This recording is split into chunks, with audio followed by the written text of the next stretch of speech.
Well, for the first time since the college football playoff began, neither Alabama or Georgia will be playing in the semifinals. For all the bitching and moaning, it looks like the selection committee nailed it. Miami definitely belongs in this field. They put a beat down on Ohio State. Up 14-0 at the half. Yeah, Ohio State got a couple scores in the second half, but the game never really felt like it was in doubt. Miami is dangerous in this tournament. Now, as far as the New Year's Day games go, can we stop pretending like they were evenly matched? Georgia and Ole Miss saved the entire slate, period. Alabama and Texas Tech were flat out embarrassed. Indiana looked every bit the best team in the country, and for Alabama, an unfamiliar feeling. They didn't belong on the same field as the Hoosiers, rushing for only 23 yards and giving up 215 on the ground. They got their ass kicked. As for Oregon and Texas Tech, well, it was a domination on the defensive side. Oregon's front four lived in the Texas Tech backfield all day and forced 4 Red Raider turnovers. But the game of the day, Georgia, Ole Miss in New Orleans at the Sugar Bowl, and it was a classic. Ole Miss still dealing with the fallout from Lane Kiffin bolting to LSU just a few weeks ago.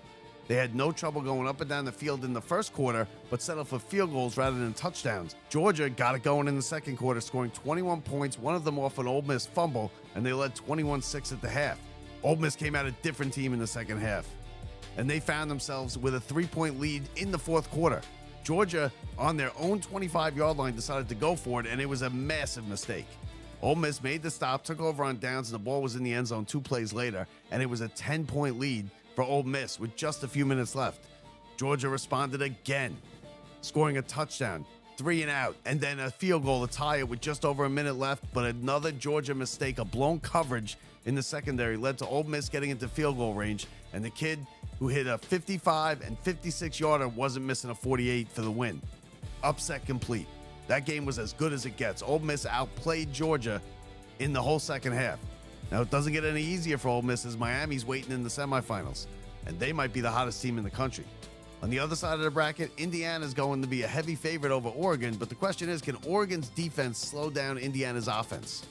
I don't think anybody can. I think we're on a collision course for Miami, Indiana in the national championship game, and it should be a good one. We'll see how it plays out. Who do you got winning it all? Drop it in the comments. And remember, you're right here, locked in to Locked Up Sports for all your college football playoff updates.